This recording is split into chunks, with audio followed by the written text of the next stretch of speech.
आजपासून आपलं काहीच नातं नाही असं म्हणून कोर्टात त्यांनी सही केली आणि 7 वर्षाचा संसार 7 सेकंदात संपला. पण खरी गोष्ट काय आहे माहितीये? घटस्फोट कागदावर झाला, पण प्रेम अजूनही जिवंत होतं. आणि त्या रात्री सहीच्या आधी जे घडलं ते कुणालाच माहिती नव्हतं. रात्रीचे 11 वाजले होते. गावात सगळीकडे शांतता होती. फक्त कुत्र्यांच्या भुंकण्याचा आवाज येत होता. नंदिनी अंगणातल्या झोपाळ्यावर बसलेली होती.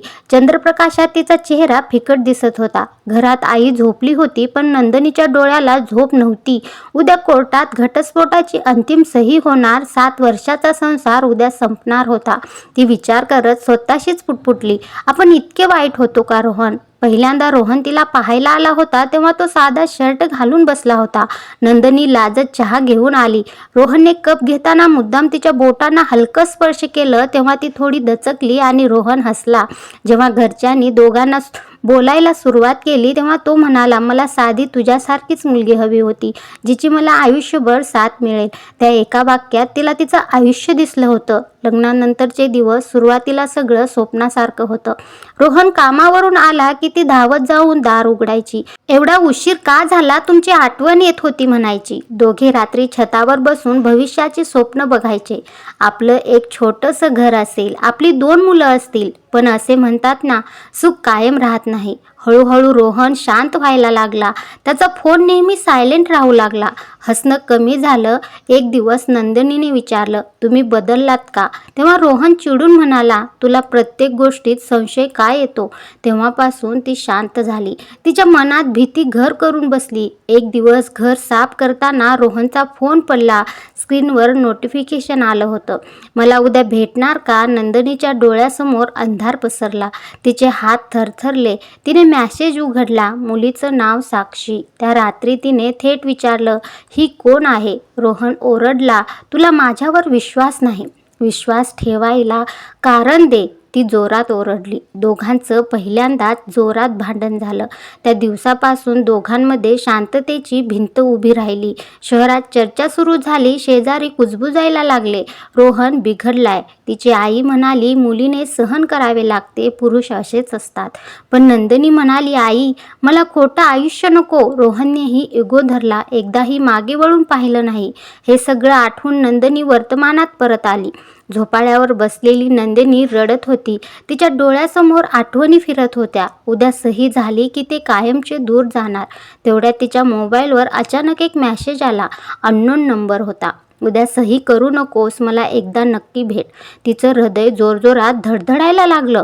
तो रोहन होता का? नंदिनी उभी राहिली. रात्री 12 वाजले होते. गावाच्या बसस्टॉपकडे ती निघाली. तिथे कोणीतरी उभा होता. चंद्रप्रकाशात त्याचा चेहरा दिसत नव्हता.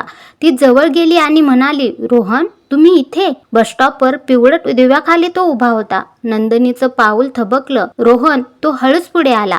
चेहरा क्रश, डोळे खोल गेलेले. तो पूर्वीसारखा कॉन्फिडंट दिसत नव्हता. क्षणभर दोघं शांत एकमेकाकडे पाहत उभे राहिले. फक्त वाऱ्याचा आवाज. रोहनने हलक्या आवाजात विचारलं, तू उद्या खरंच सही करणार आहेस का? तेव्हा नंदिनीचा आवाज कापरा झाला, तुम्ही काय अपेक्षा ठेवली होती? जे पाहिलं ते खोटं होतं का? तेव्हा रोहनने डोकं खाली घातलं आणि म्हणाला, तू जे पाहिलंस त्यात अर्ध सत्य होतं, अर्धा गैरसमज होता. रोहन बोलायला लागला, साक्षी माझ्या ऑफिसमध्ये काम करते. तिला ऑफिसच्या कामात तांत्रिक अडचण येत होती म्हणून तिने मला मेसेज केला होता. साक्षी फक्त आणि फक्त माझी मैत्रीण आहे. आणि तुला माझ्या प्रेमावर विश्वास नाही का? तुला असं का वाटलं की मी तुला धोका देतोय? तेव्हा नंदिनी रागाने म्हणाली, मग मला सांगितलं का नाही? रोहन शांतपणे म्हणाला, कारण त्याच दिवशी तू आधीच ठरवून बसली होतीस की मी चुकीचा आहे. तुझ्या डोळ्यात संशय होता, माझ्यावर विश्वास नव्हता. नंदिनीच्या डोळ्यात पाणी आलं. विश्वास तुटायला कारण लागतं रोहन, आणि तुम्ही बदलला होता, ती हळूच म्हणाली. तेव्हा तो दीर्घ श्वास घेत म्हणाला, मी बदललो कारण माझ्यावर कर्ज होतं, बाबांच्या उपचारासाठी घेतलेलं. तुला काळजी नको म्हणून सांगितलं नाही. मी 2 जॉब करत होतो, थकलेला असायचो म्हणून शांत राहायचो. नंदिनी हादरली आणि म्हणाली, मला का नाही सांगितलं? तेव्हा तो म्हणाला, तू आधीच घरच्या बोलण्याने तणावात होतीस. मला वाटलं मी सांभाळतो सगळं. तेव्हा नंदिनीने थेट प्रश्न विचारला, मग साक्षीचं काय? लोक म्हणतायत तुम्ही तिच्यासोबत दिसलात. रोहन डोळ्यात बघत तिच्या म्हणाला, हो, ती माझी मैत्रीण आहे, पण मला तिच्यावर प्रेम नाही. आणि तो थांबला. आणि काय, ती आता लग्न करून पुण्याला गेली? नंदिनीच्या चेहऱ्यावरचा राग वितळायला लागला. तेव्हा नंदिनी रडत रडत म्हणाली, रोहन, तुम्ही मला एकदाही धरून सांगितलं नाही की तुम्ही निर्दोष आहात. तुम्ही शांत राहिलात, त्यामुळे मला वाटलं तुम्ही दोषी आहेत. तेव्हा रोहन म्हणाला, मी इगो धरला. मला वाटलं तू परत येशील, पण तू थेट वकिलाकडे गेलीस. दोघंही चुकीचे होतो, पण आता खूप उशीर झाला होता. तेवढ्यात गावातून एक जीप आली. नंदिनीचा भाऊ उतरला. इथे काय चाललंय? तो संतापून ओरडला. उद्या कोर्टात सुनावणी आहे, अजून त्याच्याशी काय बोलायचं? तेव्हा रोहन शांतपणे म्हणाला, मी फक्त सत्य सांगायला आलो होतो. पण नंदिनीचा भाऊ नंदिनीला घेऊन गेला. घरी आल्यावर नंदिनीची आई म्हणाली, नंदिनी, आता मागे फिरू नकोस. गावात काय तोंड दाखवायचं? नंदिनी गोंधळली. तिचं मन म्हणत होतं तो खोटा नाही, डोकं म्हणत होतं उशीर झाला. रात्रभर ती छताकडे बघत पडून राहिली. दुसऱ्या दिवशी कोर्टात दोघे समोरासमोर उभे. वकील म्हणाला, हा शेवटचा मौका आहे, अजून विचार करा. रोहनने नंदिनीच्या डोळ्यात पाहिलं. त्यात अजूनही प्रेम होतं, पण त्यावर रागाचा थर होता. वकिलाने कागद पुढे केला. सही करा. नंदिनीच्या हातात पेन. रोहन शांत उभा. क्षणभर वेळ थांबल्यासारखा झाला. ती मनात म्हणाली, जर आज सही केली तर कायमचं सगळं संपेल. पण मागून आवाज आला, सही कर नंदिनी, आता मागे वळू नकोस. तो तिच्या भावाचा आवाज होता. नंदिनीने पेन उचललं आणि रोहन डोळे मिटून उभा. पेन कागदाला लागलं आणि अचानक थांबा असे म्हणत कोर्टाच्या दरवाजातून एक स्त्री आत आली. ती साक्षी होती. सगळे थक्क. साक्षी म्हणाली, हा माणूस निर्दोष आहे. जर आज हे दोघं वेगळे झाले तर त्याला जबाबदार मी असेन. सगळ्यांच्या नजरा तिच्यावर. वकील चिडून म्हणाला, तुम्ही कोण आणि मध्ये का बोलताय? तेव्हा साक्षी ठाम आवाजात म्हणाली, मी साक्षी देशमुख रोहनसोबत काम करते आणि आज जर हे दोघं वेगळे झाले तर त्याला जबाबदार माझं नाव ठरेल. नंदिनी थक्क आणि रोहन अवाक झाला. साक्षी पुढे आली आणि म्हणाली, तो मेसेज मी पाठवला होता, पण फक्त ऑफिसच्या कामासाठी. मी रोहनला भेटू इच्छित होते. रोहन अनुभवी होता, तो माझी अडचण दूर करेल असं मला विश्वास होता, म्हणून मी मेसेज केला.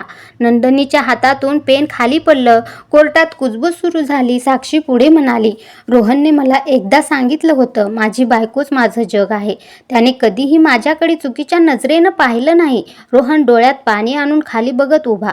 नंदिनीच्या छातीत धडधड वाढली. नंदिनी अचानक बोलली, ठीक आहे, अफेअर नव्हतं, पण तो बदलला होता. तुम्ही मला दूर ढकलत होता. सगळे शांत झाले. तेव्हा रोहन हळू आवाजात म्हणाला, मी बदललो कारण मी तुटत होतो. तो पहिल्यांदाच सगळ्यांसमोर बोलू लागला. बाबांच्या उपचारासाठी घेतलेलं कर्ज माझ्या मानगुटीवर होतं. 2 जॉब करत होतो. घरी आल्यावर थकलेला असायचो. तुझ्याशी नीट बोलायला शक्ती नव्हती. तेव्हा नंदिनीचे डोळे भरून आले. मग मला का नाही सांगितलं? कारण मला वाटलं नवरा म्हणून सगळं मीच सांभाळायचं असतं. वकील म्हणाला, तुम्हा दोघांमध्ये अजून भावना आहेत, विचार करून निर्णय घ्या. पण नंदिनीच्या भावाचा राग अजून शमत नव्हता. तो म्हणाला, गावात बदनामी झाली आहे, आता मागे वळायचं नाही. नंदिनी गोंधळली. तिचं मन रोहनकडे झुकत होतं, पण समाज, कुटुंब, अहंकार सगळं मागे ओढत होतं. सुनावणी पुढे ढकलली गेली. बाहेर पावसाची सर. रोहन छत्री घेऊन उभा. नंदिनी पावसात भिजत चालली होती. रोहन धावत आला, आज निर्णय घेऊ नकोस, एकदा शांतपणे बोलूया. तेव्हा नंदिनी थांबली. पहिल्यांदाच तिच्या डोळ्यात राग कमी, वेदना जास्त होत्या. त्या दिवशीच बातमी पसरली. कोर्टात ती मुलगी आली म्हणे, रोहन निर्दोष आहे म्हणाली. गावात 2 गट झाले. कोणी म्हणालं परत एकत्र येऊ दे, कोणी म्हणालं घटस्फोट झालेली मुलगी परत त्याच्याकडे गेली. लाज नाही असे नंदिनीला टोमणे मिळाले. आई ही गोंधळलेली. नंदिनी, विचार कर, आयुष्यभराचा आहे. रात्री नंदिनी एकटी बसलेली. मनात 2 आवाज. एक म्हणत होता, तो निर्दोष आहे, प्रेम अजून आहे. दुसरा म्हणत होता, ज्याने तुला रडवलं त्याच्याकडे परत जाऊ नकोस. तिने रोहनला फोन केला. पहिल्यांदा दोघं शांतपणे बोलले. रोहन म्हणाला, मी चूक केली, तुला सगळं सांगितलं नाही, पण मी तुला कधी फसवलं नाही. नंदिनी म्हणाली, मीही चूक केली, विचार न करता आरोप केले. दोघंही शांत. दुसऱ्या दिवशी रोहनच्या घरी मोठा धक्का. त्याच्या बाबांची तब्येत अचानक बिघडली. त्यांना रुग्णालयात भरती केलं. नंदिनीला कळालं. ती धावत तिथे गेली. रोहन तिथे एकटा उभा होता. त्याच्या डोळ्यात अश्रू. ती त्याच्या जवळ जाऊन उभी राहिली. पहिल्यांदा इतक्या दिवसांनी त्यांनी एकमेकांचा हात धरला. रोहनचे बाबा शुद्धीत आले. कमकुवत आवाजात म्हणाले, तुमचं भांडण माझ्यामुळे झालं का रे? दोघं शांत. बाबा म्हणाले, संसारात गैरसमज येतात, पण प्रेम असेल तर एकमेकांना सोडू नका. त्या शब्दांनी नंदिनीचं मन हललं. रुग्णालयाबाहेर नंदिनीच्या भावाने पुन्हा दबाव टाकला. तू परत गेलीस तर आमचं तुझ्याशी काही नातं नाही. हा निर्णय फक्त प्रेमाचा नव्हता, तो कुटुंब तोडण्याचा होता. रात्री रुग्णालयाच्या कॉरिडॉरमध्ये नंदिनी उभी, रोहन समोर उभा. तो विचारतो, तू काय ठरवलंस? नंदिनी डोळ्यात अश्रू घेऊन म्हणते, उद्या सकाळी सगळ्यांसमोर माझा निर्णय सांगते. आणि ती मागे वळते. रोहनच्या डोळ्यात भीती. सकाळ उजाडली. रुग्णालयाबाहेर सगळे जमले होते. रोहनचे आई वडील, नंदिनीची आई, तिचा भाऊ, गावातले 2-3 ओळखीचे लोकही. नंदिनी शांत उभी, तिच्या डोळ्यात रडून सूज आलेली, पण चेहऱ्यावर आज वेगळी स्थिरता. रोहन तिच्याकडे बघत होता. त्याच्या नजरेत भीती, आशा, पश्चाताप सगळं होतं. नंदिनीने दीर्घ श्वास घेतला आणि म्हणाली, आज मी निर्णय घेणार आहे, पण तो कुणाच्या दबावाखाली नाही, माझ्या मनाने. तिचा भाऊ चिडून म्हणाला, जास्त नाटकं करू नकोस, थेट सांग. ती त्याच्याकडे शांतपणे बघते आणि म्हणते, दादा, संसार तुटतो तेव्हा आवाज होत नाही, पण आतून माणसं तुटतात. सगळे शांत झाले. ती रोहनकडे वळते आणि म्हणते, हो, मी तुमच्यावर संशय घेतला आणि तुम्ही मला सगळं सांगितलं नाहीत. दोघंही चुकीचे होतो. रोहन डोळे पुसतो. नंदिनी पुढे म्हणते, पण एक गोष्ट खरी आहे, अजूनही तुमचं नाव घेतलं की माझं हृदय धडधडतं. गावातले लोक कुजबुजू लागले. हे काय नवीन तमाशा आहे? भाऊ ओरडला. नंदिनी त्याच्याकडे वळून म्हणाली, दादा, आयुष्य माझं आहे. चूक झाली पण सुधारण्याची संधी मी स्वतःला देणार आहे. आईच्या डोळ्यात पाणी आलं. ती रोहनसोबत पुन्हा घरी गेली. स्वतःचं शिवणकाम सुरू करते. रोहन कर्ज फेडण्यासाठी अजून मेहनत करतो. दोघं सोबत चहा पितात, भूतकाळाबद्दल बोलतात, रडतात, हसतात. शेवटी एकच सांगेन, घटस्फोट म्हणजे नेहमीच शेवट नसतो. कधीकधी तो आपल्या चुका दाखवणारा आरसा असतो. नवरा बायकोचं नातं खूप नाजूक असतं. तिसऱ्या माणसाने ते तुटत नाही. ते तुटतं जेव्हा दोघे बोलणं बंद करतात. गैरसमज अचानक होत नाही, ते हळूहळू वाढतात. एक न बोललेलं वाक्य, एक न विचारलेला प्रश्न, एक न सांगितलेली भीती, आणि मध्ये उभा राहतो अहंकार. मी का आधी बोलू? मी का समजून घ्यावं? बस तिथून अंतर वाढायला लागतं. प्रेम कमी होत नाही, पण संवाद कमी होतो. आणि जिथे संवाद संपतो तिथे संशय जन्म घेतो. जर तुमच्या आयुष्यात कोणी आहे ज्याच्याशी तुम्ही रुसलेले आहात, तर एकदा इगो बाजूला ठेवा. कारण जिंकून काय करणार जर शेवटी नातंच हरवलं तर? नवरा बायकोने एकमेकांना समजून घ्यायला हवं, बोलायला हवं, रागात नाही, शांतपणे. कारण प्रेमात मोठं कोण आहे हे महत्त्वाचं नसतं, साथ किती काळ टिकते हे महत्त्वाचं असतं. जर तुम्हाला वाटतं की नातं वाचवायला संवाद महत्त्वाचा आहे, तर हा व्हिडिओ शेअर करा त्या व्यक्तीसोबत ज्याच्यावर तुम्ही अजूनही मनापासून प्रेम करता.